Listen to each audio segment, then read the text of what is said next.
It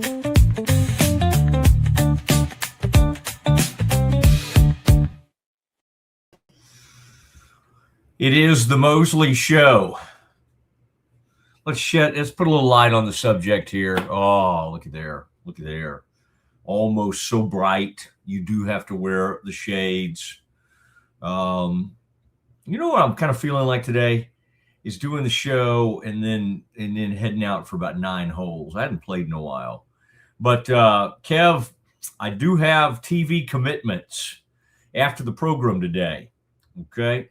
And that will be on Mike Ducey, Fox 4, the Dallas area. I've committed to that at about, kind of right after our show, Kev. So we might have to duck out a tad early. I know you'll hate that, Kevin. You'll fight me over that. Something we don't like doing. I think other shows enjoy the freedom of ducking out early. It's something we don't do. I think I will fight you on the fact that probably won't happen. We usually find enough to talk about to get us to until around 3 o'clock. But I could kind of see today about 2:45 just saying, you know what? We've accomplished all there is to accomplish today.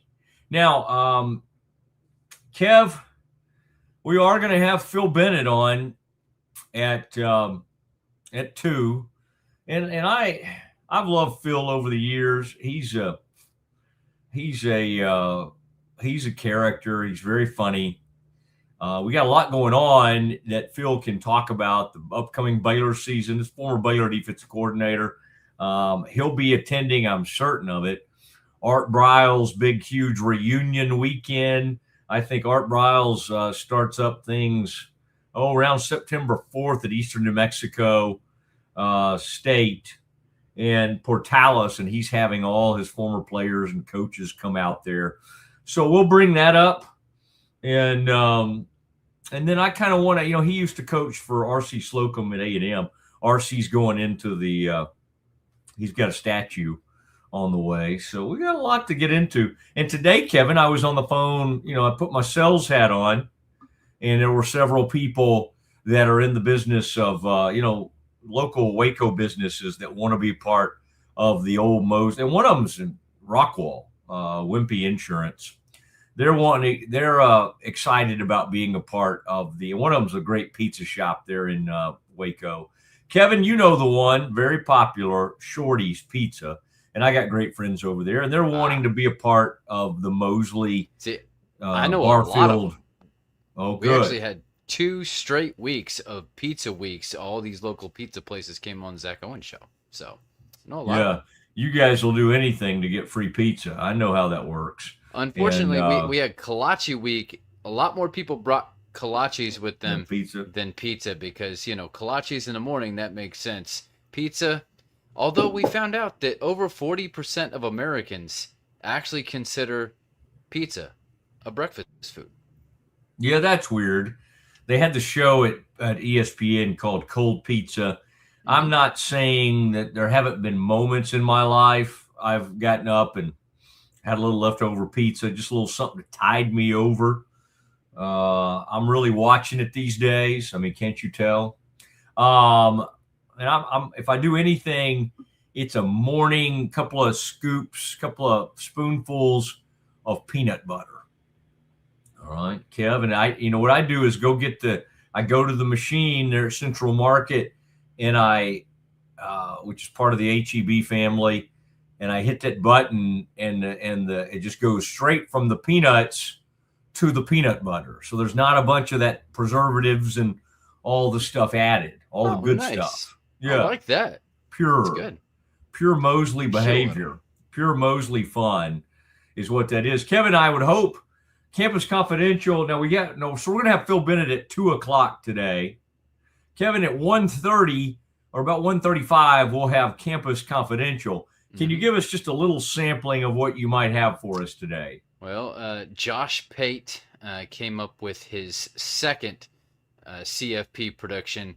What else do I got? We're going to look at some of the highest paid college football quarterbacks.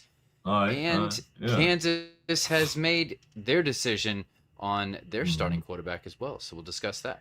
We were supposed to have that. I mean, these SIDs that think I forget about things, they're wrong. They are wrong. Because I've stayed on, we're going to get Lance Leipold if it's the last thing I do. I mean, I've stayed on top of that deal like you can't imagine. And then Kenny Linnell from K-State, he's an old Baylor guy. He said, Kevin, before we left the Big 12 Media Days, sorry we missed you. We'll definitely get Colin Klein on with you. Kev, has that happened yet? The answer is no. But I don't move on from things, okay? So the more you try to duck Mosley, the more problems you will have. All right, that's just the way it is. So anyway, Kevin, I don't know. I'm going to be on TV tonight representing the show. This will be Fox 4 locally. I'll tape that after our show today. If I have anything left to say, should I rush deliver my Indiana hat to you? You could wear that instead. Just so we're. I don't know. I mean, should I? There is the chance I mean, it's a nice TV appearance. But I am going to do it via Zoom, I think. Yeah. So I may go no cap. I may wash the hair, get the hair looking all nice. Got news coming out of Aggie Land, Kev. So you might want to hit the breaking news sounder on that. This comes to us from Mike Elko.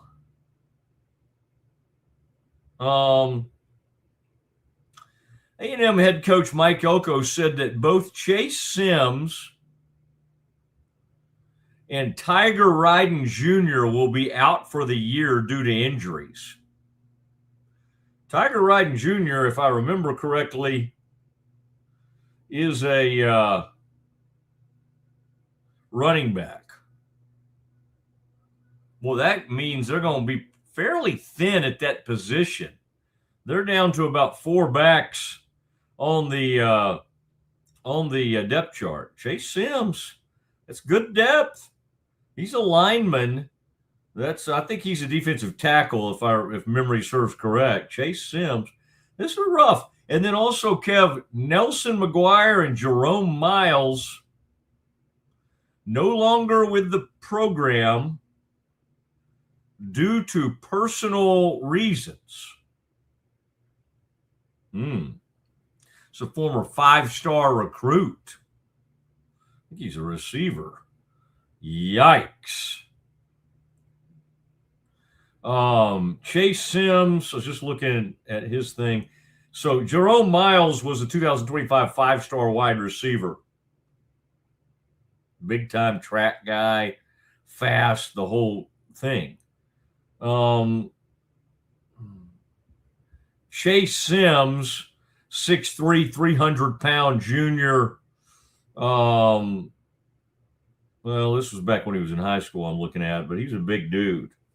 Nelson McGuire was a 6'5", offensive lineman from Midlothian High School. Jerome Miles and Nelson McGuire no longer with the team due to personal reasons. Very interesting.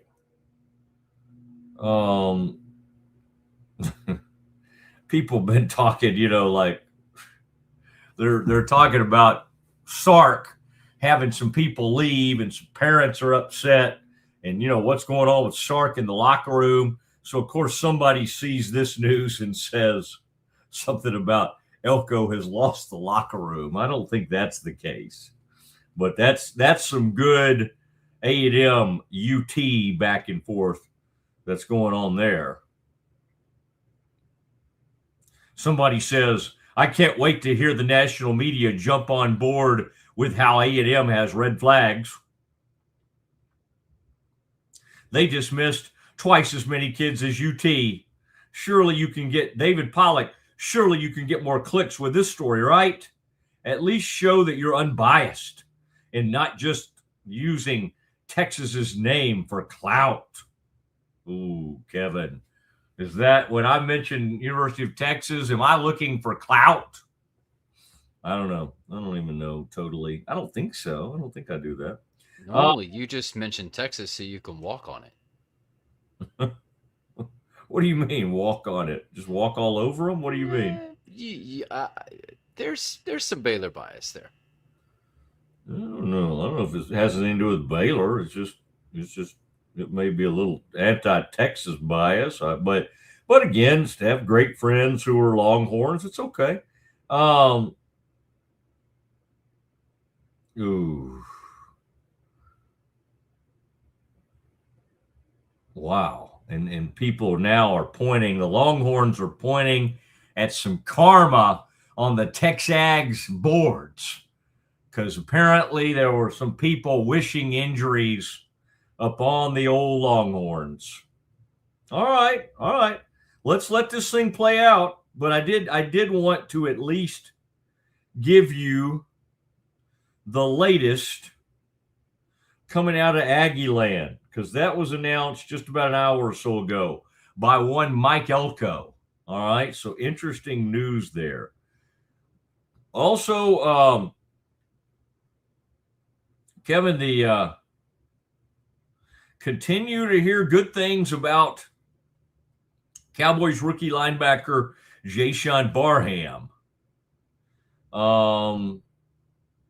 I mean, that's what they're saying. The coach is telling the reporters he's very serious at what he does and he wants to be great.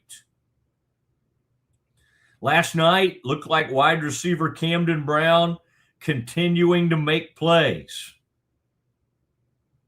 This is this is something recently that Schottenheimer said about Joe Milton, as Milton continues to be one of the breakout stories from Cowboys camp.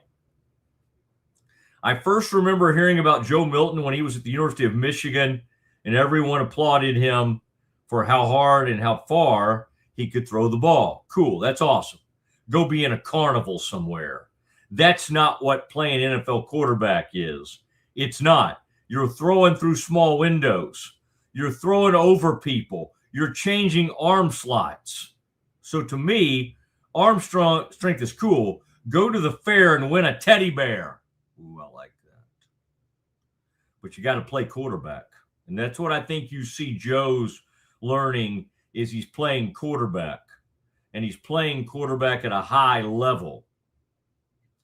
Now, Kev, yesterday Nick Harris said to us he thought the best they could do for Joe was a fourth-round pick. Do you want to get a fourth-round pick right now for Big Joe? My answer to that is no. I kind of like to see this play out and keep Joe. Especially, I mean, it'd be one thing if you have a quarterback who's basically never injured. That's not the case with one Dak Prescott. I'm not saying he's not tough and all those good things. But I think you got to keep Big Joe around, or Little Joe. Our old timers know when I mention Little Joe what I'm talking about. All right, that comes from the show Bonanza. Kevin, did you have grandparents or anybody who watched Westerns? Oh, yeah.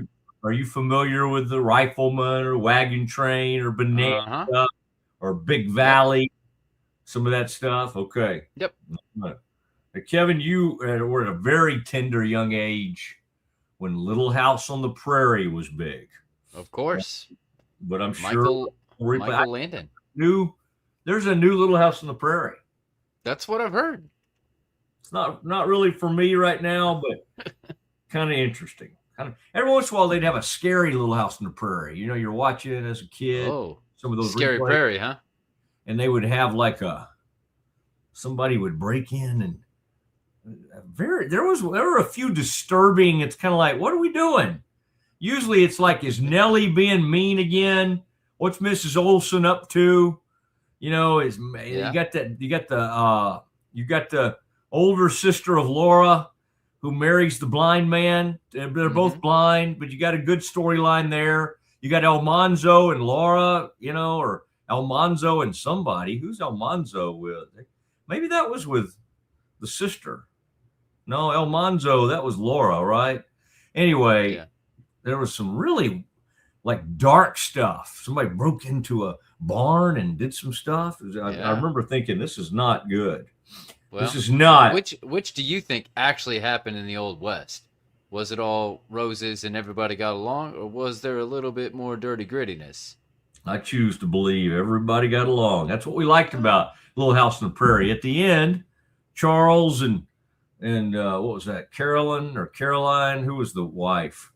Caroline. Anyway, everything would always kind of tie up nicely. Yeah. Kind of like Father Knows Best or Leave It to Beaver. We knew we were going to get a nice ending. Yep. I mean, but occasionally they got a little dark, and I don't know why they had to do that.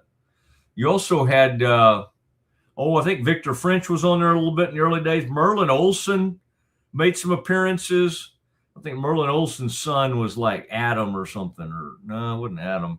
Something weird. Jonathan.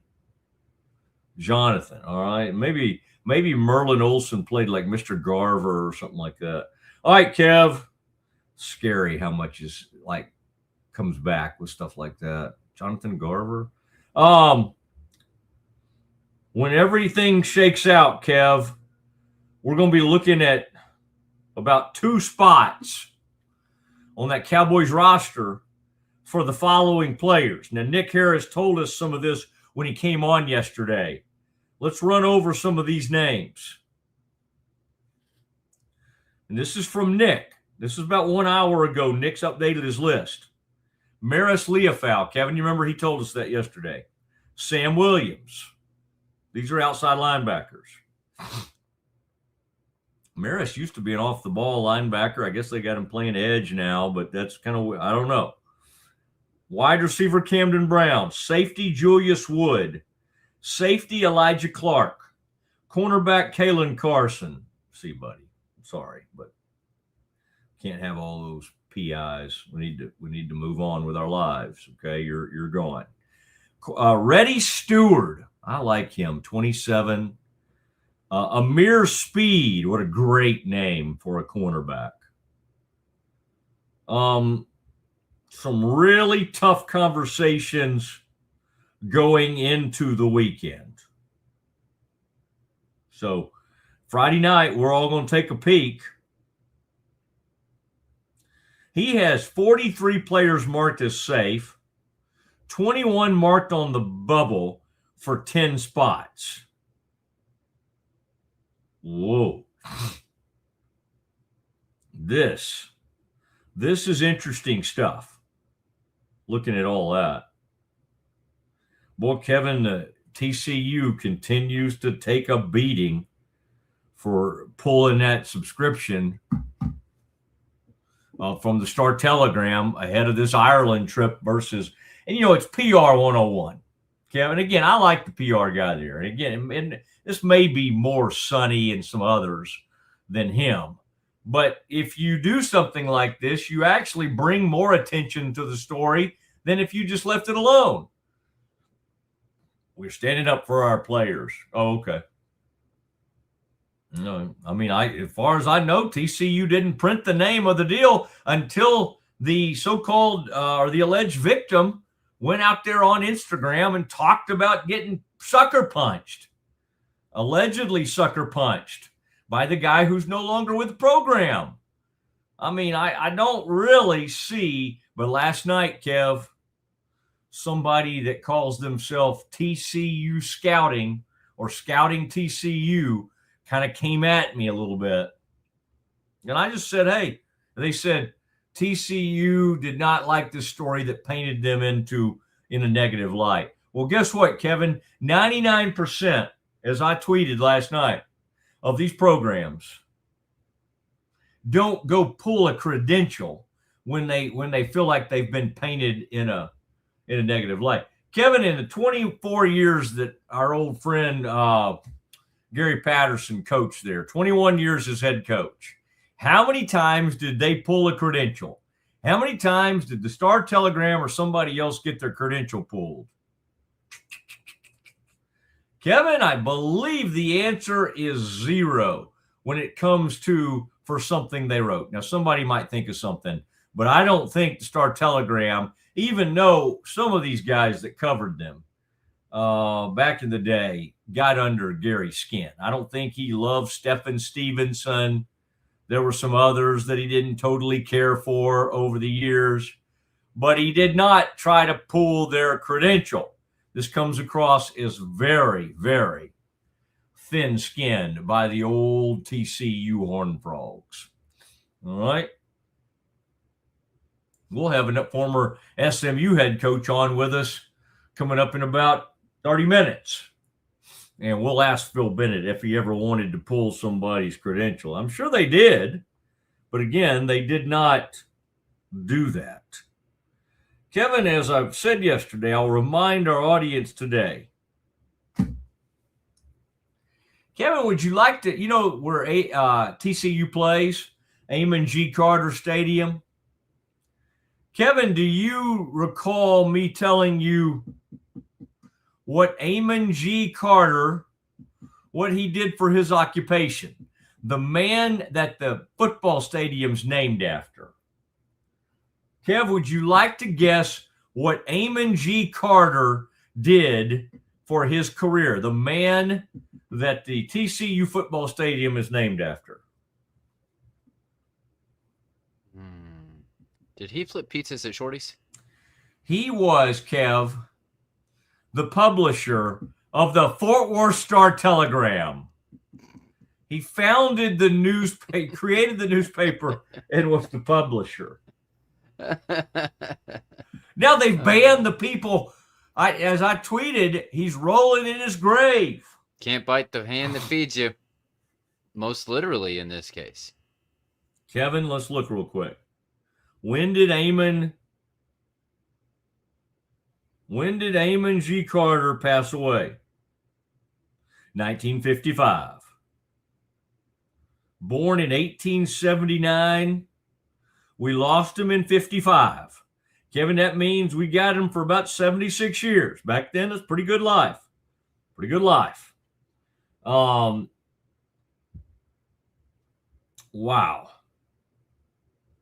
What are you doing? What are you doing? Why would you bring negative attention to yourself by being petty? Is it worth it? What they always like to say is,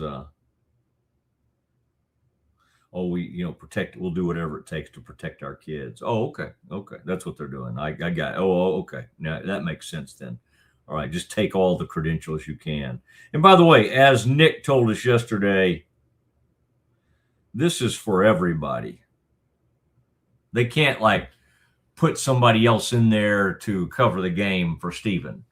They have banned all the Star-Telegram, and they've revoked their credential to cover the football team. Really, really kind of what we'd like to call a petty, vindictive type deal is what this thing feels like. Kev. All right, it is the Mosley Show. Kev, one more quick thing on we did have a big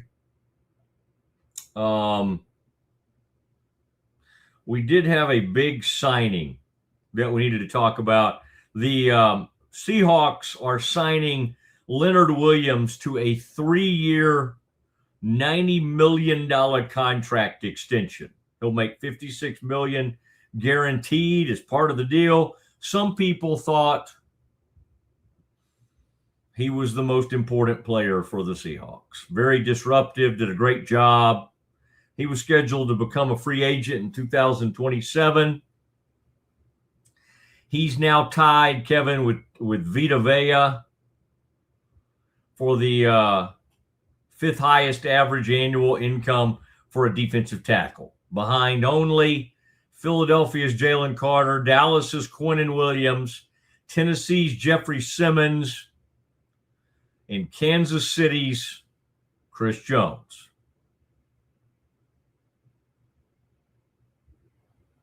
Very interesting.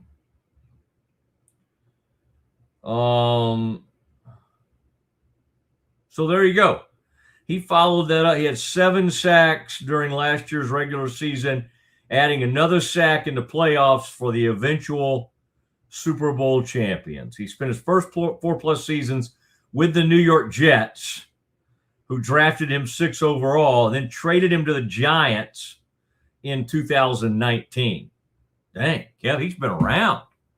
He's been around for a while. That's good money for a man of that age. Kevin, he's been in the league for about 11 years. Pay the man his money. Pay the man his money. All right? God, Kevin, what does he got to be? 30, 31 years old? He has 61.5 sacks in 175 regular season games, including a career high 11.5 sacks in 2020. All right. There you go. Giants love to get a good defensive tackle, and they love moving them. Let's move them. Let's move them right down the road. And the Seahawks have been the benefactors of the great Leonard Williams. Kevin, let's do some Campus Confidential. Let's do it next. At Schmaltz Sandwich Shop, we don't just make sandwiches, we build them with fresh ingredients, bold flavors, and homemade baked bread every single day. Toasty on the outside, goodness on the inside. Schmaltz Sandwich Shop in Waco is locally owned and operated since 1975 with 2 locations in Waco, Town West off Valley Mills and downtown off 5th Street. Whether it's lunch, dinner, or just a craving, we got the perfect bite waiting for you. It's the 50th annual Westfest, presented by West Feeds. This Labor Day weekend, bring the kids and check out the always popular carnival rides, tons of incredible food, unique arts and crafts, as well as plenty of check dancing. Westfest, just 15 minutes north of Waco. You asked, we delivered. The new Butterfly iQ3. It's the answer in point-of-care ultrasound. With the sharpest image for easier, clear answers. Ready? It's the premier charity event of the year, the 2026 Central Texas Cattle Barons Ball, presented by Ascension Providence. A fun evening filled with great food and drink, dancing, a spectacular auction, and more. This year's theme is Nashville Nights, Neon Lights, and Bullfights. Get your tickets now, donate, or be a sponsor. Help support the American Cancer Society to find a cure. The 2026 Central Texas Cattle Barons Ball, October 24th at MCC Highlander Ranch. For more information, go to centraltexascattlebaronsball.org. David Willey here. I got a question for you. How do you know what kind of deal you're getting on your copier? If you really want to know, give me a call and I'll be glad to talk to you about it. CTWP, your only local copier company. Score big on your next ride during the Kickoff the Savings event at Richard Carr. 2027 GMC Sierra trucks are coming, so all 2026 models are marked with game-winning savings at Richard Carr. Find savings like $10,000 off a 2026 GMC Sierra SLE truck. Plus, well-qualified buyers get 2.9% financing for 72 months. Find championship savings and win on your next deal at their Kickoff the Savings event at Richard Carr. Richard Carr, they have the truck for you. Summer isn't over yet. Make every last splash count at Waco Surf. Catch perfect waves, float the lazy river, or relax on the beach while the kids make unforgettable memories. Stay in their hotel or private cabins, or hook up with your RV. Located just 90 miles from Dallas and Austin, set on 450 acres in the heart of Texas, Waco Surf is unlike any other water park around. Before school starts, give your family one more epic adventure. WacoSurf.com. Book your stay today and catch a wave. Right in the heart of Waco, there's a place Texas pride meets world-class flavor. The Dancing Bear Pub, open 7 days a week, 4 to 11, and offering happy hour Tuesday through Friday, 4 to 6. Wednesday is trivia night, and Thursdays is $1 off Texas Pints. A great place to meet up with family, friends, or make new friends. Kick back and soak in the laid-back vibe that keeps Waco coming back for more. Located at 1117 Spade Avenue, Dancing Bear Pub in Waco, where great beer and good company come together.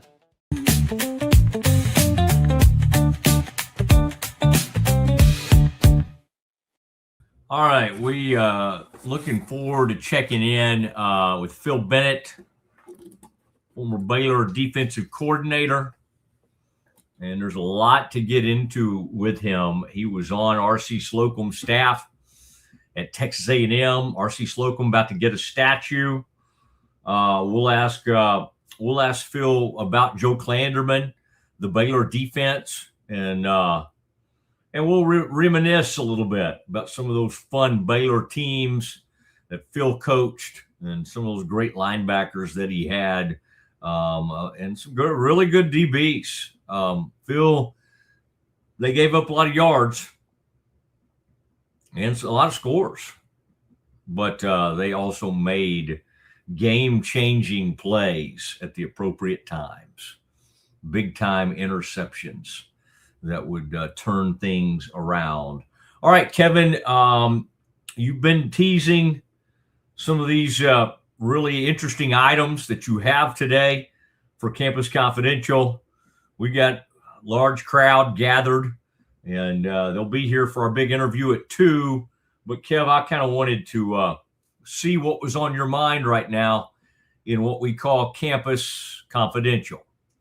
All right. Well, I mentioned that Josh Pate decided, you know what? His first stab at the CFP prediction wasn't right. He wanted to take another stab at it.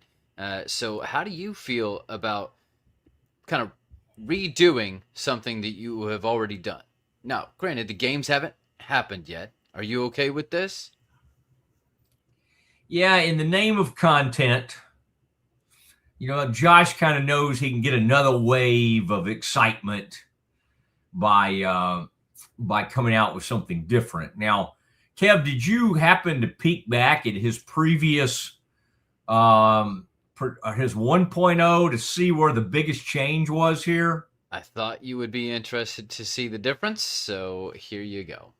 So he's taken BYU out. Mm-hmm. He's put Texas Tech in. Yep. Did he say, did the new quarterback have anything to do with that, or had he already done this? He had already done that before, okay. Before that announcement yesterday. So that had nothing to do with it. He simply said that if it seems not right to put anyone other than Tech in the Big 12 with the schedule and with everything that they had. If there was anyone besides Tech from the Big 12, it would be BYU. But he said, I needed to make it Tech. Okay. That replaces that. OU still in it. Did he have Alabama in his first one?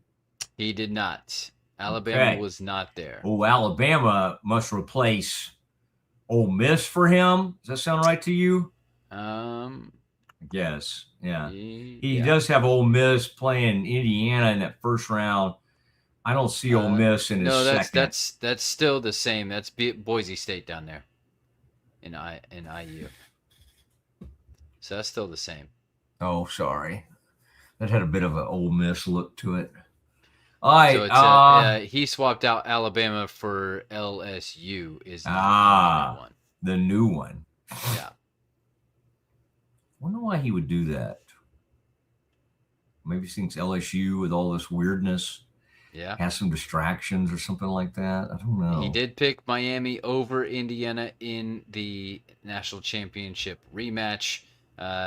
This graphic doesn't quite show up, but the two people in the national championship are Oregon and Miami against one another. So Cristobal plays against his old team in the national championship game. I can't even really tell what he's saying. What do you? This graphic doesn't represent it well, but those would be the Final Four. He has. He in the semifinals. Does he have Miami playing Notre Dame and Texas playing Oregon? Yeah, that's correct. Yeah. And you're saying he has Oregon advancing in that semifinal? Yep. Texas is only a 7 seed in this exercise here. Well, so that means Tech is a 10 seed? Yep. So that means he has Ohio State, Oregon, and Indiana all above Texas in the rankings. can't. They just can't and make then themselves. That would assume that Texas is the runner-up in the SEC championship game. All right, what's the breakdown? How many Big Ten teams is this? 4 with USC. I still always forget USC is there in the Big Ten. Well, USC, Indiana, and Oregon. And Ohio State is right Ohio there. State. What about SEC? SEC has Texas, Georgia, Alabama, and Oklahoma. Yep. So 4 and 4. 1 ACC, 1 group of 6. 1 Big 12 and 1 Big 12. That's what I'm saying, group of 6.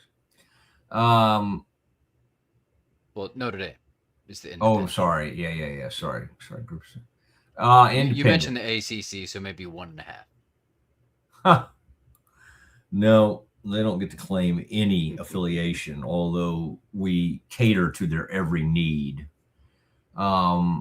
This is fine. This is not earth-shattering. Interesting to have Miami winning it all. To me, that's putting too much faith. If it got to this Final Four, I would like the Notre Dame quarterback.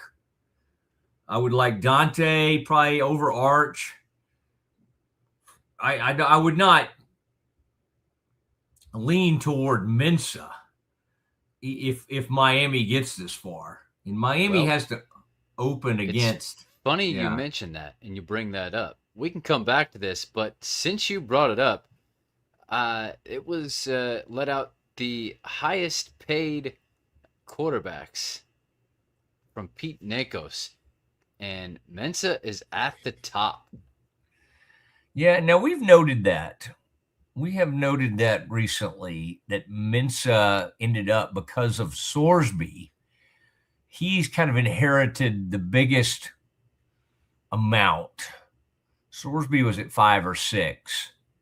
So it's very interesting. Trinidad, Dante, golly, isn't that amazing? $5 million for 1 year of college football. Wow. I mean, I'm not saying it hadn't happened before, but we're seeing more and more in that high rent area. And I bet Hoover went from 1.5 or 2 at TCU. You can hardly fault him for doubling his money, probably more than doubling his money, and going to a better program.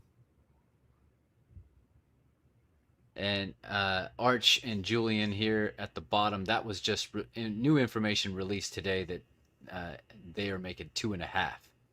Yeah. Of course, Arch has all kinds of off the field extra incentive with different companies because of his last name. His family is I think in good shape, but they've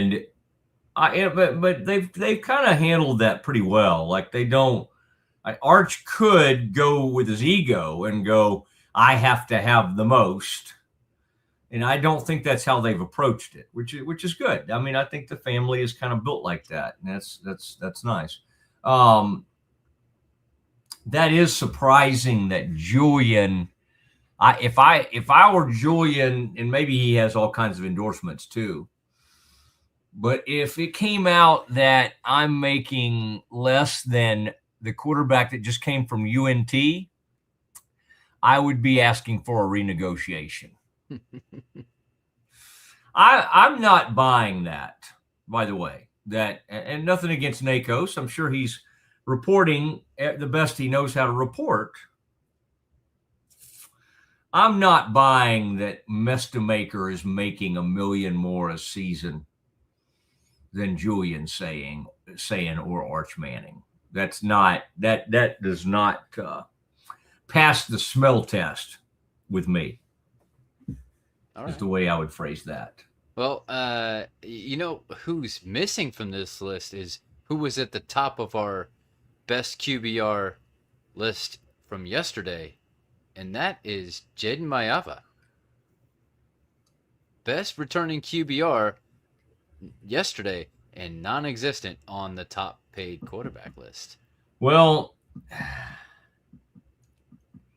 some of these schools that remember USC, that people don't realize this, is not a public school. So it might be a little harder to get those numbers than it is to get some of these other places. Every other school on this list is a public school. But think about it, because who else is not on here? Notre Dame. Mm-hmm. I mean, I don't think they're skimping on that kid. It could also be that because they're a private school that they don't have to release those numbers. So he might actually. Okay. Yeah, that's why I brought it up. Okay, gotcha. Yeah. I thought you were saying that because it was private that there wouldn't be these numbers there, but you're saying gotcha. They don't make them public. Yeah. So but you have to kind of with Baylor, any kind of Baylor financials, you kind of go, they're kind of ballparking that because Baylor is private. TCU is private. It's not, those numbers are not readily available. All right, sir, anything else you want to throw at me? We have been getting several of the announcements for starting quarterbacks. Do you think Isaiah Marshall being announced today is the best pick for Kansas after he won the battle over Cole Ballard, former walk-on and son of Colts GM Chris Ballard, over this preseason? I had this down as one of the least inspiring quarterback battles out there. By the way, did West Virginia pick Hawkins? Have they made it known yet? Michael Hawkins, the old OU quarterback, is at West Virginia now. I got the sense that when we had Rich Rod on, that he had kind of was leaning that way. I love a good Big 12 media days. We had a good time out there. Sonny gave us some good stuff too. I hate to beat up on Sonny too much because Sonny got us some good numbers. But I they made the official announcement, but it's thought that he'll be the guy. I kind of thought Ballard might have been the guy. I mean, that's the name I was kind of seeing more. But so this is an interesting one. Who'd you say? Who do we give it to? Isaiah Williams. He's a redshirt sophomore. Cole is a junior. It doesn't surprise me. I mean, Chris Ballard's not great at NFL quarterback, so why would he raise it? Be nice. That's not nice. Hey, it's totally above that's board. Gone through more NFL quarterbacks. That's fine, but it has nothing to do with this kid. So stop. Let's not hold your thoughts against Ballard against the kid. Let's be kind. We'll try to be kind today. Anything else you wanted to share? That's it for today. Tomorrow, there might be some Signetti talk. Your favorite.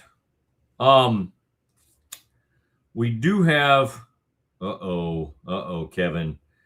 Among the controversy recently, Callaway Golf Equipment had a deal with Good Golf.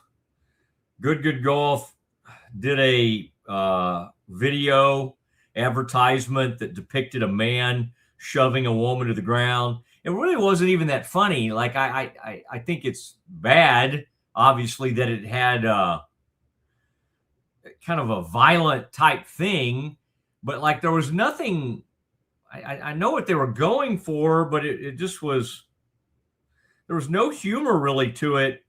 And if you don't know what I'm talking about, they're doing something on the range, and a woman is like kind of looking at this guy's golf clubs, and she touches the driver. I guess it's the good Callaway driver they were advertising, and the guy comes racing across the driving range, and he tackles her.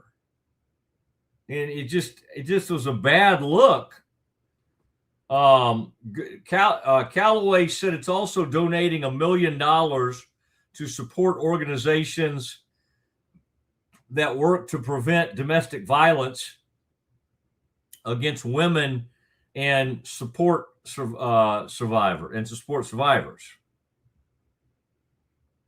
Weird, man. In a statement posted to its social media accounts, Callaway admitted its internal review process wasn't comprehensive enough, which is why the company reposted the good video and has made appropriate internal corrective actions and strengthened its approval process to make sure it doesn't happen again. Wow. It was just dumb. All right, he's waiting in the wings. The great Phil Bennett joins us next. Okay, that was really great for the first time on your own. Let's maybe take a break and then we'll come back and do some more. Sounds great.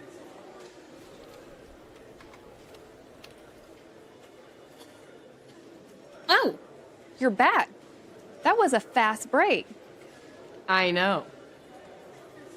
Hi, would either of you be able to assist me? Yes, she'd love to help. Oh, yes. I love assists. Central National Bank, proud partner of Baylor Athletics and Baylor Women's Basketball. I have a lot of friends reach out to me about buying vehicles for their fleet and their business, and I always recommend Allen Samuels. You see a lot of businesses running different brands, but I really think Rams are the best looking ones out there. They're going to take care of you. They're going to make sure that you get what you need, and they're always going to take care of you on the service side and the sales side. Like Allen Samuels always said, Waco has a lot to offer, and so do we at Allen Samuels Dodge, Chrysler, Jeep, Ram, Fiat. Come by, let's be friends.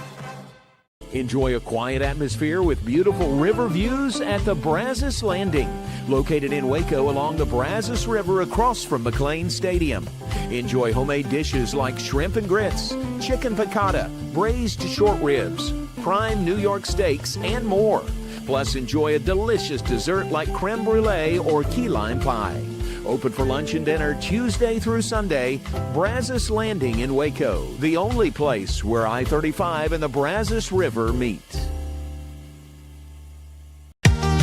Summer isn't over yet. Make every last splash count at Waco Surf. Catch perfect waves, float the lazy river, or relax on the beach while the kids make unforgettable memories. Stay in their hotel or private cabins, or hook up with your RV. Located just 90 miles from Dallas and Austin, set on 450 acres in the heart of Texas, Waco Surf is unlike any other water park around. Before school starts, give your family one more epic adventure. WacoSurf.com. Book your stay today and catch a wave. It's the 50th annual Westfest, presented by West Feeds this Labor Day weekend in West Texas. Bring your dancing shoes and experience the power of polka with 13 bands and over 40 hours of polka music all weekend long. Westfest, just 15 minutes north of Waco. Hey, Lee Ridley Copier Dog here. Ready for an upgrade on a brand new Kia Sierra copier? Call CTWP. We'll find the perfect fit for your business. Stay local. Call CTWP before you sign. CTWP, your local copier company. Lake Waco Golf Club is a semi-private facility nestled along the north point of Lake Waco, one of the few facilities in Texas to have a full 18-hole regulation golf course as well as an executive 18-hole par 3 golf course. Plus, check out their bar and grill, which is open to the public. And if you're not a golfer, then enjoy time by the pool or even enjoy fishing around Lake Waco. Become a member today and call to book your tee time. Lake Waco Golf Club, where family and friends fun begins. Check them out at lakewacogc.com for more information. Score big on your next ride during the Kickoff to Savings event at Richard Carr. Score your biggest savings of the year right now on Buick. Get a 3-row 2026 Buick Enclave and save $8,500. Or non-GM owners can save $6,750 on all 2026 Buick Envisions in stock. Get here now or go online and save thousands on Buick at Richard Carr. Find championship savings and win on your next deal at their Kickoff to Savings event at Richard Carr. At Richard Carr, we give you more.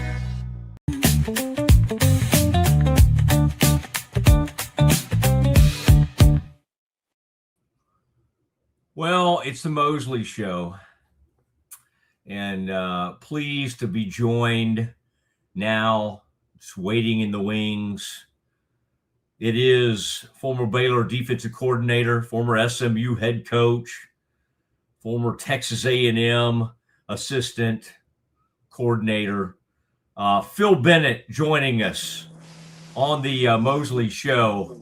I love it. I love it when he's poolside.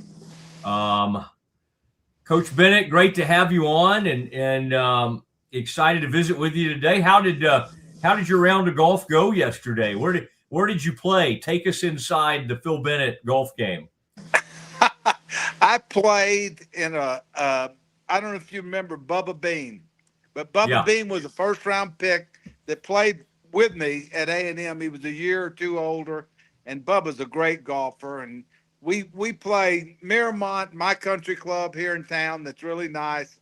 And then we go to we go to Hempstead, we go to Caldwell, we go to Hearn, we go to Navasota. We make all the regional courses.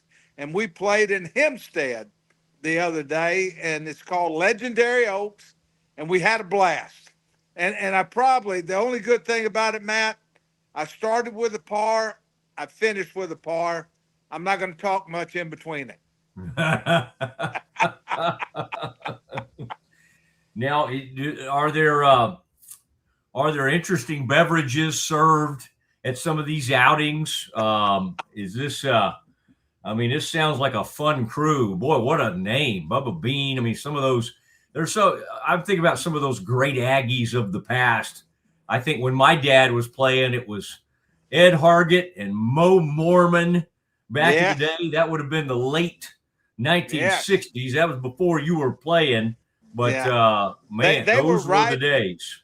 I see Ed quite a bit, and some of his teammates, they were right before us. Mo Mormon and of course, Tommy Maxwell, who, played for the Baltimore Colts. But, being back here, we have a group. Ed Pajowski, who was the head coach at Cypress Fairbanks, won a state championship, was an offensive lineman for us. We have a group of us. We play Tuesdays and Thursdays and Wednesdays and mix it up. We have a good time. All right, and Phil, your sound was doing something a little weird. If it keeps doing it, I'll tell you what we'll do. I'll have you log off and try to log back in, because sometimes that fixes it. But for some reason, we got some gremlins. We got some gremlins coming after us. I was going to ask you about, is it not amazing to see, Coach, these NFL players? I mean, we finally have figured out a way to get the conferences to navigate this or to govern this, right? It's the threat of NFL players coming back to college football. Is it one of those things, Phil, where almost every day you're like, oh, I've never seen this. And then you're like, oh, wow. Okay, now we've seen this. But that one had to kind of take you by surprise.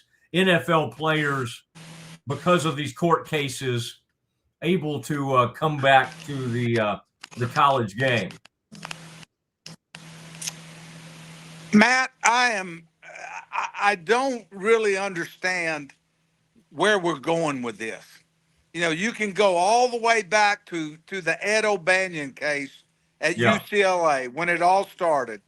That college athletes weren't, being compensated. And all of a sudden we said, okay, we're going to let them do image and likeness and all that. Hey, you know what? Fine, let's do that. Everybody, the guys who are trendsetters, they're studs, they'll get their deals and everybody be happy.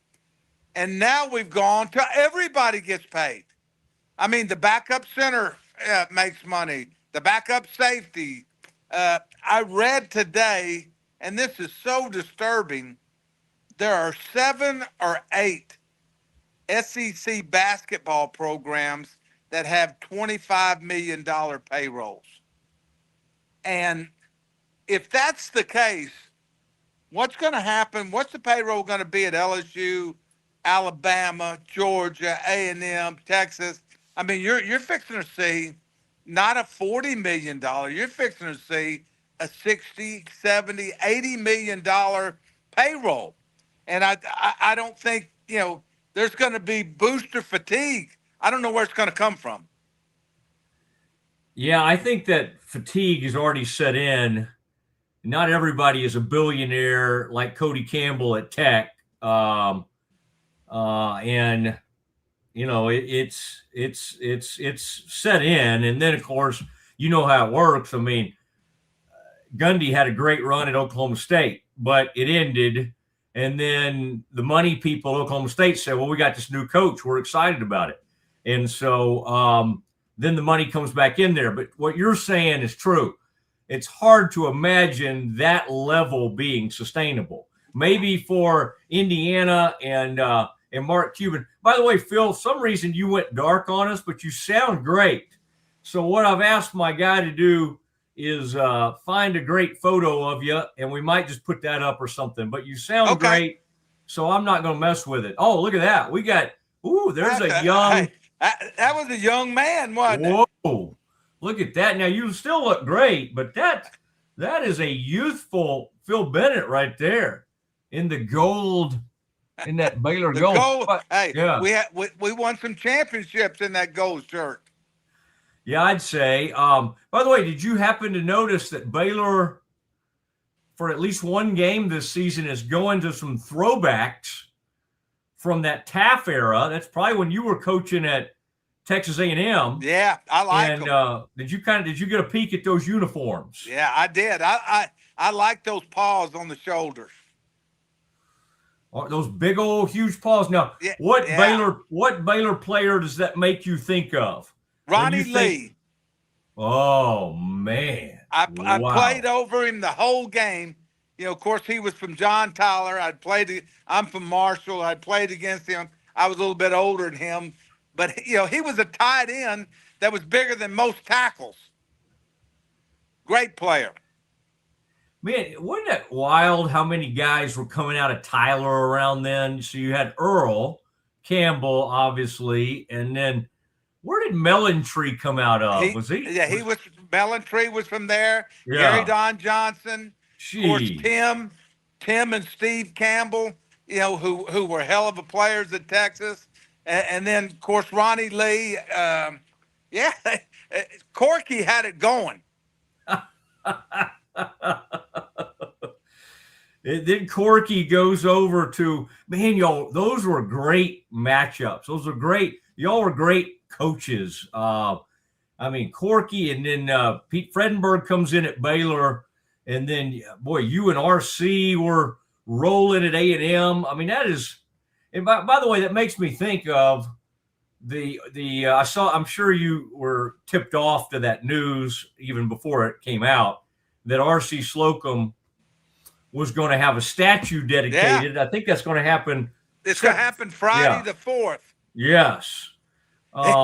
We talked on the phone the other day, Matt. He said, can you believe we're going to do this at 2:00 in the afternoon? I said, you're going to see who loves you in this Texas heat, but there'll be a lot of people there. When's the first time you met RC Slocum and what were, it's interesting because he has such a genteel type personality, especially now. I would imagine you remember seeing that fiery side of him occasionally back in the day. But when did you and RC Slocum first cross paths? Because he got to A&M probably 1972. I got there a year after he got there. He got there in 72. I got there in 73. And he had come from Kansas State. He had been on Vince Gibson's staff and came down. He's from West Orange Stark and got the job. And his first year, he coached the tight ends. And then he moved to the defensive ends, and he was my position coach. And really, honestly, one of the reasons I wanted to become a coach. That staff, here I am almost 71 years old now, and that staff, every time I think about it, every one of them on that staff, I just smile because they were great coaches, but they were just better people. and just they and who would ever thought? I kid him. We play golf sometimes, or we talk during the week. I said I said I knew you were a hell of a coach, but I didn't know they were going to build a statue on you. But he's the longest. I don't think there's ever been a coach here at any level. He started as a defensive end coach, then he went to coordinator. Obviously a head coach. Assistant. The assistant to the president. Been the active AD 2 or 3 times. Saved them. Got them out of binds. So I'm not sure there's anybody else that has a history at A&M in athletics that RC's had. Yeah, it's pretty amazing. And I think about your time there. I think about the wrecking crew. It's just kind of wild, isn't it, when you think of the players that came through there, and now with the way they're doing in this portal, Elko seems to have, after some years in the wilderness there for the Aggies, Mike Elko seems to have it going. Does Mike Elko remind you of anybody? I mean, I sense that his sort of no-nonsense approach, he's a man who likes a good hoodie. I kind of like him because he's not one of these guys that cares that much, like, I want to look a certain way, right? He's a guy that looks like he'll have a cheeseburger occasionally. And I mean, just on the heels of the whole Jimbo experience, it really, from the outside view, it seems like he's been a very good fit there. Is that how you see it? The thing that comes to mind when I think of Mike's a football coach. I mean, schematics, he coached, he was a defensive coordinator. He's had success wherever he's been. And coaching football is important to him, just as you said. I mean, and to be a good coach, Matt, you've got to have great leadership. You've got to have knowledge of the subject. You've got to learn to appease a lot of people.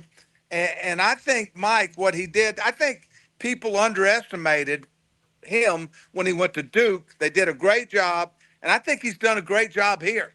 I think that I think it's going to be interesting this year. He's had some changes especially on the offensive staff and also defense. But I think he knows coaches, and I think he's bringing in good coaches. I had a chance to have dinner with the offensive line coach earlier in the summer, and I was really, really impressed with him. And listening to him talk about Mike, it was just it was refreshing. And yeah, I agree with you. I think that he doesn't worry about a lot of things perception-wise. He's more substance-oriented. Yeah, and if you put Trooper Taylor with like no recruiting rules, you got you got lightning in a bottle, don't you? Hey, you think Trooper was a great recruiter without the Benjamins? How you think he is with them? Oh man, what a character, and he gets that cap turned around backwards, and it's a whole thing. But Trooper has always, and I admired it. I remember in his state. How about this? This is how far we go back. My late brother Jerry was the head coach at Jefferson, and they played the Cuero Gobblers in the state championship in Kyle Field, and Trooper was on that team with Robert Strait, all your Baylor guys.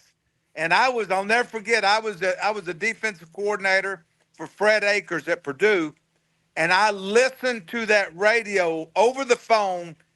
A person at the game was in the press box, and I listened to the whole game. I tell Trooper that all the time. He goes, "That's the game. That's when I learned you got to get games out of your mind." He said the Bulldogs tore us up that night, but Trooper has added a lot to the staff. I just thinking about those backs. Baylor had some bad luck in there because Robert got hurt and he didn't quite live up to. But think about that group. You start thinking about Lewis Fight and Anthony Ray. And that guy later on, there was a guy named Ben Gay, of all things. I remember from Spring, Texas. And then Gerard Douglas. That might have been about the time you were I was the still coordinator coaching at Baylor, at A&M. Yeah, yeah. And Douglas's mom wouldn't sign off on him being a Bear for whatever reason. Usually Grant or Chuck or whoever are pretty good with the moms. Yeah. And Gerard's mom wouldn't sign off on that deal. But I didn't know that. Yeah, I saw Larry Fedora, unfortunately, at a sad setting. A former Baylor quarterback, Jeff Watson, passed away last week, and I was at his viewing, and we were talking about a bunch of the linemen in that era that Jeff played with were there, and it was and Larry obviously coached with Chuck Reedy, and we were rehashing some games that back during that time, and I'm telling you, they were really good. Yeah. Yeah, well, Jeff, I mean, the numbers he put up at A&M Consolidated, and somebody showed some film the other night. I don't remember this. In one of those state title games, maybe his sophomore, junior year, they had him back there returning He ran kick. it back. Yeah, well, I mean, was he that? I don't remember him being an athlete because I think when I knew him, he'd put a little weight on or something. Yeah, and even back then, he was a little hefty, but gosh, he must have been an athlete. He was. And I'm going to tell you what he was. He was a besides being a leader, he was a fierce competitor. And I used to kid him. About that run. I said, that you look like a fullback scoring a touchdown. I said, because he was all buffed up. He wasn't one of those, thin, wiry quarterbacks. He was thick, as you said. But, yeah, that was a play, and it won the game. I don't know if you knew that, but he was behind, and his coach said, hey, get in the game. And he goes in there and wills them to a championship. What a sad deal. 50 years old. Yeah, too young. Yeah, but his freshman year at Baylor, he was good. He stepped in and put up some good numbers. Now, people that don't know, Phil, obviously the whole Baylor thing, it was a rough ending when you were there and all that kind of stuff. But, Coach Aranda, I think there are a lot of Baylor people, even that are on staff now, that still think the world of you. And I think even you, I remember you telling me maybe Coach even had you out to practice and that kind of thing. And right. And I love hearing that because, boy, you just had such a wonderful relationship and y'all did such great things. I think Baylor, hopefully there's some healing that has taken place. Do you have an opinion on this Joe Klanderman that Baylor has brought in from Kansas State? You're someone that watches all this, and they were pretty opportunistic under Kleiman as far as takeaways. I'm hoping this will be a good thing to let Dave be the coach and be the CEO and let Klanderman get in there and call plays. What have you gathered about Klanderman over the years, and what is your impression of him? Well, I thought the first thing, he did a really good job at K-State. Last year, they had some injuries late, struggled a little bit stopping the run, but I think he's a very sound defensive coach. I had a friend of mine recently was at practice. He was a pro guy, and he called me when he left Waco. Actually, he was on his way to Georgia's, and it was after one of these 107-degree practices. And he told me, he said, Phil, I think Baylor's going to be better. He said, this guy defensively, he said, he coaches them. And I took this as a compliment. He said, he coaches them like you do. He holds them accountable. And he said, they have really, are doing some things that he thinks will help them. He also told me that Dave, being able to see the offense and the defense, he sees a more comfortable Dave Aranda than he's seen in the past. So I'm like you. I think if they can stay healthy, I thought last year, with the exception of not containing Jackson Arnold in the run game against Auburn. I think this Auburn game will be a big test. Auburn runs the quarterback, so Baylor's got to stop this big quarterback that transferred from South Florida, and I think Joe will do a good job. And of course, I think we've got the group on offense back, and I do. I think this could be a year that they show some improvement. I told RC recently that I thought Robert Strait got into the end zone in that game down there at Kyle Field in about 90. Ooh, that'd have been 92. Man, there were some battles, weren't there, back then? Oh, yeah. Baylor at A&M. Those were Let me fun. tell you something. That when I was at A&M, when I played, the year that Baylor 74, when they won it, Neil Jeffries, we went down there and beat them 20-0. Yeah. In Waco, but they would come back. I mean, when I first started coaching, Matt, all I think about was Walter Abercrombie. We had a really good defense, and we could not stop Walter. And it was always raining. I think back-to-back years, hell, he might have rushed for 800 yards in 2 games. I mean, I'd like to look that up. I think he had the freshman single-game rushing record, with 207 yards, because back then, people didn't put up those, crazy numbers. But you've got a great memory, because I think that was against Texas A&M that he had that, and then of course they had Alfred. Yeah, wow. I know it was. It was. I remember I was the youngest coach on the staff, and I did the scouting, right? And I put on there. I said, "Good back, not a great one." And we had a coach named Paul Register, and I'm not going to use the adjectives he used, but he said, "You've already proved yourself that you're somewhat of a dumbass." he said that guy will play in the NFL, which obviously he did. Man, from University High School, and then Alfred over there. Alfred was playing quarterback in high school. Oh yeah, yeah. At that school, what was that, Richfield or whatever? It was Waco Richfield. My brother Jim, who was a longtime coach at Irving High, was with Danny Palmer there, and Joe Beard was on that team. That was a heck of a team. Man, I love talking. That is, those were the days, the SWC days. Now, with all these reunions and the statue thing for RC, isn't that Art Briles' big reunion out there at Eastern New Mexico? Isn't that that's coming up fairly quickly, isn't it? I mean, you're going to be on quite a tour. I was texting with Art today. Art and them play tonight. Oh my goodness! Yeah, really? and think about this. I said, I sent him a text. I said, "Are you feeling lucky in Las Vegas?" And then I went ... I said, "New Mexico." And he goes, "Bennett, I was just thinking about you." And I said, "Yeah." I said, "Are y'all ready?" They're playing on the road, and they're playing, I think, New Mexico Highlands in Las Vegas, New Mexico. And I tell you, there's so many people, especially all of us that worked for him and loved him. We're excited. I got to find a way to watch this game tonight. Do you have any Greyhounds or whatever that's Portales, New Mexico? Has he sent you any gear yet?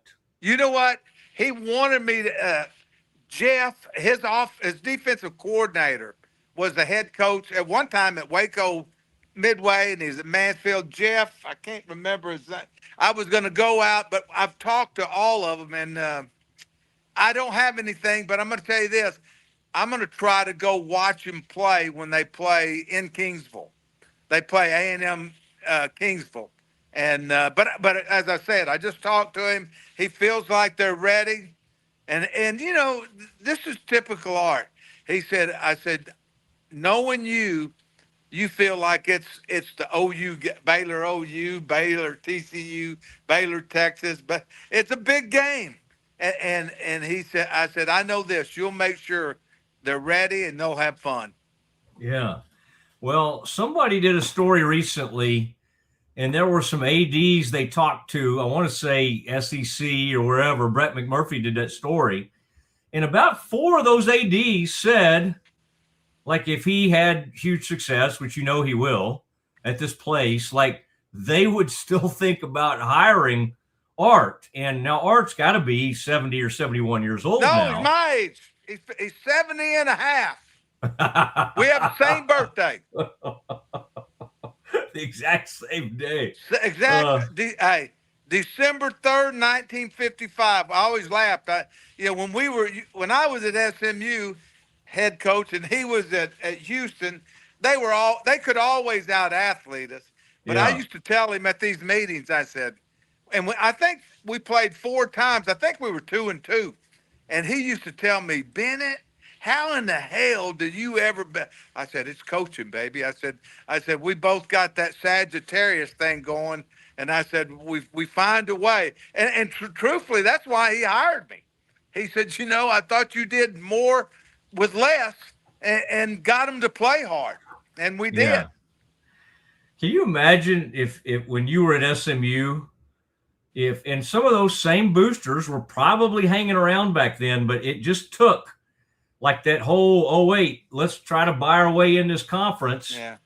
I mean, oh my gosh. When I was there, and don't get me wrong, I love SMU. I tell people, Matt, all the time, I've never had a bad job. I can't sit here and tell you that I work for anybody I don't like. I mean, some were better than others, but SMU, unfortunately, when I went there, my situation being a single parent, having young children, I loved Kansas State, but I just needed my kids to be closer to my family. And my late wife's family was in the Metroplex, and I went there knowing that they did not lie to me. They said, we're not going to emphasize it to the level it's been, and they just did not have the commitment that it takes to win. Yeah. And I still, I went 0-12, 3-8, 5-6, 6-6. We were right there. Yeah. We just couldn't get over the hump. Yeah. Oh, I mean, with more resources, you could have gotten on a roll back then, but it's interesting to see them in the mix right now. And you know what? It's given the school such a boost with pride, enrollment, everything. And they've really, the coaching staff has done a remarkable job. Yeah. Last thing I had, Baylor, if you guys had kept it rolling, and obviously you never know if Seth Russell doesn't get hurt in 15, that could have been a massive season there. That could have been a national championship year. Yeah, that's what I was wondering. Do you think y'all would have eventually either won one or definitely been in the 4-team playoff? I felt this, honest to God. I felt in 14, we had in 13 and 14, the middle of 12, at the middle of 12, when we got everybody back, we had become good enough defensively, and we really did a good job of playing with our offense. I felt 14, had that been us instead of Ohio State, I believe we could have made a run that year too. I mean, we beat Kansas State handedly, and, the Michigan State game was a freak game. I mean, we were up 40 to, I think, 20 with 4 minutes to go. But I thought that year and the next year when Russell was the quarterback, then I said, all right, we can still win it because we had Stidham, right? Stidham, yeah, Jared Stidham. And we go to Kansas State and beat them, and then all of a sudden we don't have a quarterback. We go to Oklahoma. Stidham gets hurt at Oklahoma State, or actually against OU. I mean, gets a rib broken, and we still very well could have won that game. But we lost out on quarterbacks. Yeah. Think about the 15 TCU game in the rain. I think it was 2 or 3 overtimes. We fumble, and I think it was Chris Johnson, not blaming him at all, but we fumbled 2 or 3 times inside the 10. Just kick a field goal, and that thing's never extra game. Yeah, I was there that night, and but I was there as a fan instead of my usual media perch, and I was really beating myself up for not being up there in that press box away from the elements. Hey, it never stopped raining, did it not? Awful. I mean, and it was chilly. It was chilly and rain. Yes. Yeah, but y'all took your frustration out on poor Fedora. That one game, was that the UNC where y'all just ran it at him about, 100 times or something? That year in 16 or 15, that year, we played the Texas game, and it was a low scoring game. We had no quarterback going in, and Art had not committed to the Wildcat. Well, at halftime, I think we were down 10-0. We go to Wildcat second half. He drew it up at halftime, and we go down and should have won the game, didn't, which would have put us in the Sugar Bowl. But we go to the Citrus. North Carolina had lost in overtime to the eventual national champs Clemson in the ACC playoff, championship game, and they were good. And lo and behold, he's got this scheme. He goes, we're going to do all Wildcat. We played 7. I said, okay, I like it. He said, it ain't going to work. I said, they're not going to line up like we do. I knew you were going to do it. And lo and behold, Gene Chizik puts 2 safeties 15 yards deep, and the ass kicking was on. Hey, you know what's crazy? Matt, we couldn't throw the ball, and he never took them safeties 15 yards deep. He never moved them. I think he was in such shock. When you have a team put 800 yards on you without a quarterback, that's amazing. And Larry Fedora told me that was his best year there.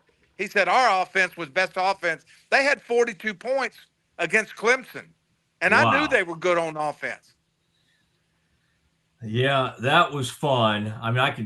Jefferson, Chafin. I could start naming those running backs, and whoever y'all had back there. Link Hawthorne played his ass off. Oh. Yeah, we played. Yeah. Art Brazos played 7 different quarterbacks that game. How about that? I'm surprised he didn't try to rope you into this thing out in New Mexico, but I think you're having too much fun. I was when I went, I went to Arizona State, and I sort of pushed past that. You go back to Baylor, and I say this. And I tell people this, one of the funnest times in my life, because the people I work with, our fans got involved. Our fans were proud of what we were doing. And somebody told me one time we got on a plane, he goes, we weren't very good at defense. I said, well, tell me who else was the 2-time coordinator there that you won conference championships with. Give me another name. I said, we were good enough. And, I told him, I said, the other thing, I said, if I ain't asking for your advice, I damn sure don't care what you think of me. Oh, my gosh. I bet I wish I could have seen the look on that person's face. The audacity, but to say something like that to a coach. But, fans are amazing, Matt. Yeah. But you know what?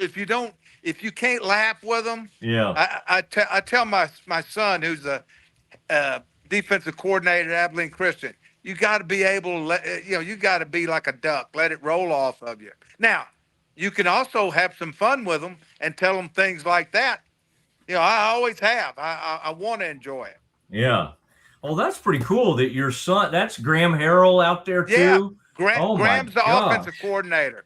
And I think he's a star in the making. Graham is, and I think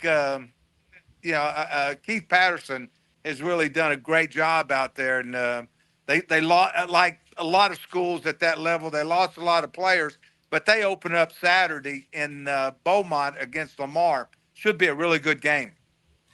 All right, we'll keep an eye on that. And they almost upset Tech a few years ago. I couldn't help but think of you because I ran into Mike Henderson, our mutual buddy, the other night at a 50th birthday party for somebody, and a big Aggie, by the way, who we were celebrating, and there's Mike in the middle of it. So, we were talking about you, and so that got me thinking I got to get Phil on and check on him and everything. So, I appreciate it. I enjoy visiting with you.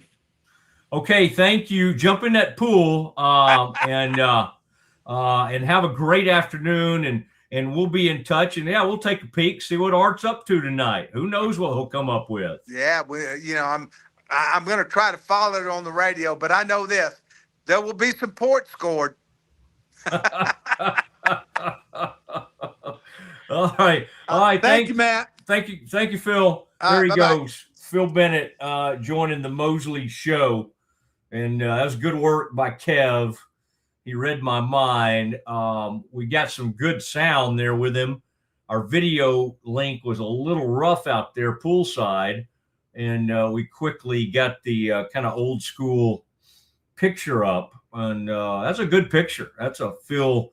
Phil's always been in good shape because he used to lift weights a bunch and all that. But, boy, that was a young, no scruff, cleanly shaven Phil Bennett when he was coaching there at Baylor. So good stuff and great to have Phil on with us. It is the Mosley Show. We're going to keep rolling and got a couple more items for you from the NFL front. That is next. Right in the heart of Waco, there's a place Texas pride meets world-class flavor. The Dancing Bear Pub, open 7 days a week, 4 to 11, and offering happy hour Tuesday through Friday, 4 to 6. Wednesday is trivia night, and Thursdays is $1 off Texas Pints. A great place to meet up with family, friends, or make new friends.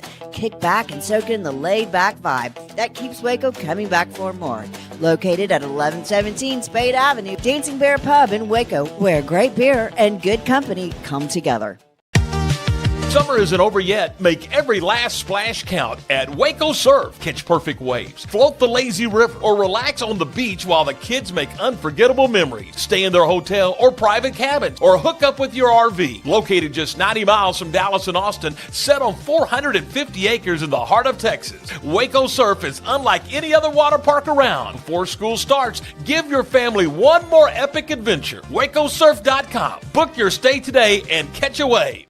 Westfest, presented by West Feeds, this Labor Day weekend. It's Shane Smith and the Saints. Live at the Friday night preview party with special guests William Beckman and Aiden Logston. Westfest, just 15 minutes north of Waco. It's the premier charity event of the year, the 2026 Central Texas Cattle Barons Ball, presented by Ascension Providence. A fun evening filled with great food and drink, dancing, a spectacular auction, and more. This year's theme is Nashville Nights, Neon Lights, and Bullfights. Get your tickets now, donate, or be a sponsor. Help support the American Cancer Society to find a cure. The 2026 Central Texas Cattle Barons Ball, October 24th at MCC Highlander Ranch. For more information, go to centraltexascattlebaronsball.org. You asked, we delivered. The new Butterfly IQ3. It's the answer in point-of-care ultrasound. With the sharpest image for easier, clear answers. Ready? Score big on your next ride during the Kickoff the Savings event at Richard Car. 2027 GMC Sierra trucks are coming, so all 2026 models are marked with game-winning savings at Richard Car. Find savings like $10,000 off a 2026 GMC Sierra SLE truck. Plus, well-qualified buyers get 2.9% financing for 72 months. Find championship savings and win on your next deal at their Kickoff the Savings event at Richard Car. Richard Car, they have the truck for you.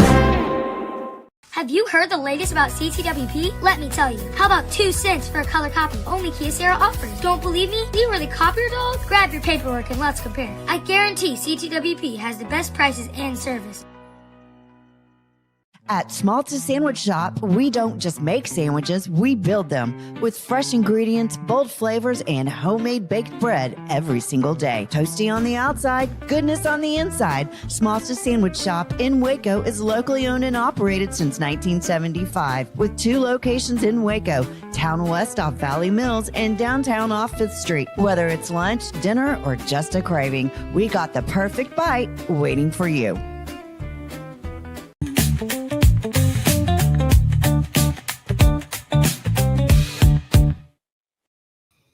Mosley Show rolls on, and quick thinking by Kevin. When we had a little bit of an audio or video issue, we were able to conduct a fun interview there with just kind of became a radio show. And that's what you do. That's what you do when you have I was initially really worried about the sound there. Wasn't that weird? The sound got fine. And so I thought, let's not mess with it. Yep. Let's when get a he was picture. out by the pool, I was like, oh. Yeah, but he's done it before Good from look, there but, with us. yep. And it was fine. And that one did not totally work out. Kev, we've got a couple things to go over. I would say that the Tour Championship is in progress at East Lake in Atlanta. And Minwoo Lee went out and shot a 62 on the first day, and he's got a 2-stroke lead. Think about that. Victor Hovland shoots a 64, and he's 2 strokes off the lead. We got some folks still out on the course as we speak. Let me get you what you want to know, and that is what Scheffler's doing. Scheffler is only through 7 holes. He's 2 under. He's fine. He's fine. I do not know why former U.S. Open champion J.J. Spahn withdrew. That's really tough because whoever was 31st on this list should have been able to get out there and play. Don't know. I'll have to look that up, why J.J. Spahn withdrew, but he did. Cameron Young, one of the best players, and then also Wyndham Clark are down there at the bottom of the list right now. And through 13 holes, Rory's only 1 under. So he's down there in a tie for 23rd place. He's still got plenty of time, but not off to a great start. Adam Scott at age 46 or whatever he is, doing great. Shot a 66 today. Ryan Gerard shot a 66. And then, this guy that we kind of know because we know somebody who knows his caddy. Who told me that earlier this week? Anyway, Alex Smalley is at 3 under. Oh, yeah, it's my buddy Lee. Told me that he's somehow good buddies with Alex Smalley's caddy. That Alex Smalley shot 67 today. All right, Kevin. We want to check and make sure we don't have any breaking college football because with all these lawsuits, and today they were threatening to go after the attorneys for those players that were going to go play at LSU. They're now comparing these conferences and Greg Sankey and what he's done. They're comparing that to the drug cartel. These attorneys are talking, and they're not finished yet. There are still more billable hours to be earned. And so they're out there, and they're going to try to get something done. So all of that continues. Listen to this, Kev. This just posted 28 minutes ago from Ross Dellinger of Yahoo. Attorneys amended their complaint in the Kentucky eligibility lawsuit against the NCAA, requesting a judge hold the NCAA in contempt of court for allowing the SEC to issue a new policy that impacts the eligibility of 13 athletes, including Missouri to University of Kentucky transfer Mark Mitchell. That's basketball. Mark Mitchell's a basketball player. One attorney tells Yahoo that the players believe the SEC's new policy and draconian penalties interfere with their constitutional right to have access to the court system. Meanwhile, earlier today, you have Cody Campbell and the Saving College Sports Organization, they've launched another $1 million ad campaign this season in support of a congressional bill. From the ad, Kevin, I was looking at this ad earlier, and of course, Kevin, with our new rules, you and I are not able to show as many videos as we have, but on the ad it says, "This isn't about party lines. It's about saving the sports we love." All right. Kevin, isn't it always about party lines? Are we really going to say that it's not about party lines? Kevin, college football tonight. Lots of FCS games. Furman's playing. Ohio Dominican, Stony Brook. Maine is at Towson. You want to watch some college football? I bet you can find it tonight. Art Briles' Greyhounds are playing tonight. Eastern New Mexico State. They're out there playing some ball tonight. So if you want to watch a little FCS, Houston Christian, looks like they're playing Southeastern Louisiana. Kevin, it's out there for you. Concord at Davidson. Virginia Lynchburg at Hampton. Mercyhurst at Youngstown State. Kevin, guess who's from Youngstown, Ohio? That'd be none other than Jed York, owner of the Niners. Kevin, yesterday after our show, I was taking a peek. The body cam footage came out. There was Jed York, owner of the Niners, principal owner of the Niners, longtime CEO. The York family took over because DeBartolo got in some trouble back in 2000. But that was Louisiana. That was some racketeering. That was some corruption charges.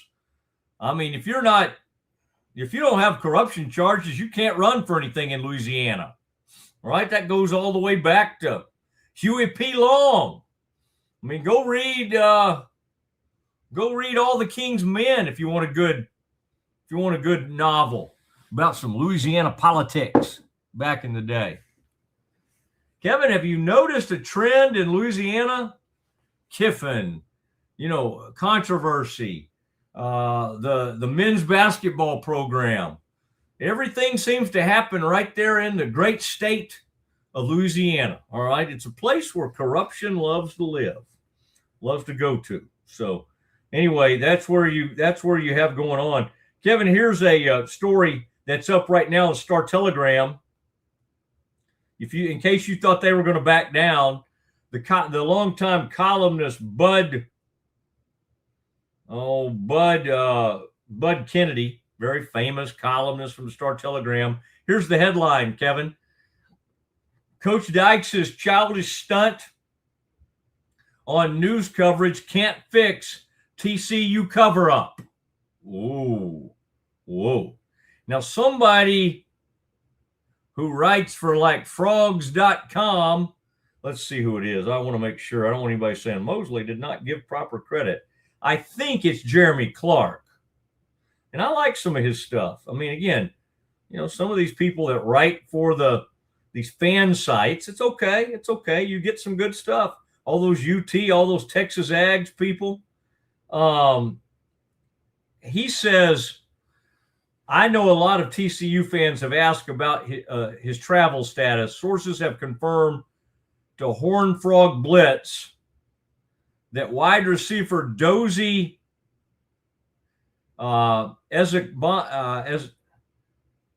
Ezukanma did not travel with the team to Ireland. In this story, that is the alleged victim, by the way. And this player has been kicked off the team. I think he's a safety, no longer with TCU.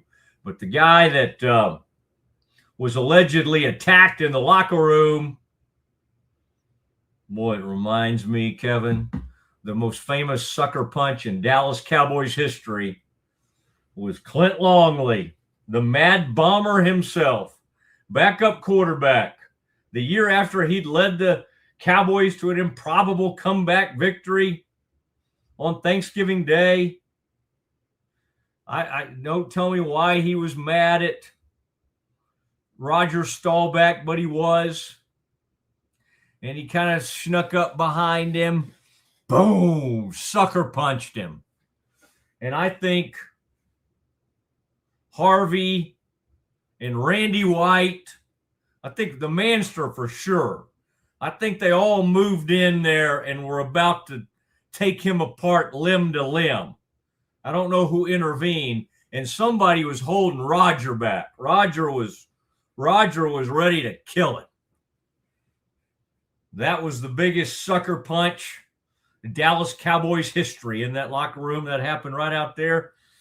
Thousand Oaks, California, training camp. That would have been 1975 or 76.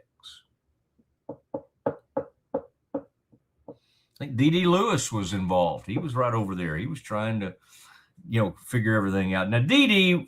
would stop by Corpus occasionally and check in over the years on the Mad Bomber. All right, people did check on the Mad Bomber. Is Clint Longley, the Mad Bomber, still alive? I don't have the answer to that question. He was living out there in kind of secrecy of Corpus Christi, Texas, back in the day. I've got to check on that. Kevin, always fun to talk about Brazos Landing. Oh, what a day it would be to just go hang out at the landing. And just the food, the bang bang shrimp. Kevin likes that sampler. He does love that sampler with the chips, the queso, that mango salsa, some guac, get a little guacamole on there. Guacamole, however you prefer to say it, get the guac. It's a great sampler plate. And then recently we had the beef and chicken combo fajitas. And Kev, we were very pleased with that. I think you would agree with me on that. Chicken was great. Kevin reached over there and just right off the plate, just grabbed it with his hands. It's okay. Sometimes you have to. Kevin, I was going to say real quick, because we love having them so much. And so I wanted to talk about the deals that are happening at Richard Carr. Richard Carr Motors, Kevin, you know about them. Football season's here, and it's time to celebrate at Richard Carr, Buick, GMC, Cadillac, the Kickoff to Savings event. Best deals on Buick. The lot is loaded with Buick SUVs, and they have to go now. Owners of non-GM products save $8,500 on a 3-row Buick Enclave, or save $6,750 on a mid-size Buick Envision. Wow. Also time for a truck upgrade. GMC Sierras are the best one on the road. 2027 Sierras are coming, and we are moving our 2026 models at big discounts. Save thousands. 2026 models while they last.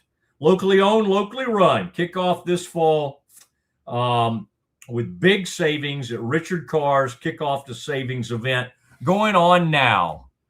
Kevin, thank you, buddy. Glad we were able to get out so early today. It is the Mosley Show. We'll see you tomorrow for a special Friday show at 1 o'clock. Good night. Summer isn't over yet. Make every last splash count at Waco Surf. Catch perfect waves, float the lazy river, or relax on the beach while the kids make unforgettable memories. Stay in their hotel or private cabins, or hook up with your RV. Located just 90 miles from Dallas and Austin, set on 450 acres in the heart of Texas, Waco Surf is unlike any other water park around. Before school starts, give your family one more epic adventure. WacoSurf.com. Book your stay today and catch a wave. David Willey here. I got a question for you. How do you know what kind of deal you're getting on your copier? If you really want to know, give me a call and I'll be glad to talk to you about it. CTWP, your only local copier company. Score big on your next ride during the Kickoff to Savings event at Richard Car. Score your biggest savings of the year right now on Buick. Get a 3-row 2026 Buick Enclave and save $8,500. Or non-GM owners can save $6,750 on all 2026 Buick Envisions in stock. Get here now or go online and save thousands on Buick at Richard Car. Find championship savings and win on your next deal at their Kickoff to Savings event at Richard Car. At Richard Car, we give you more.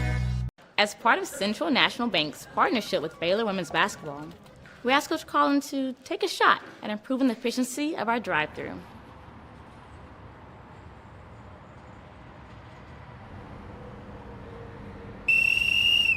The lane is open!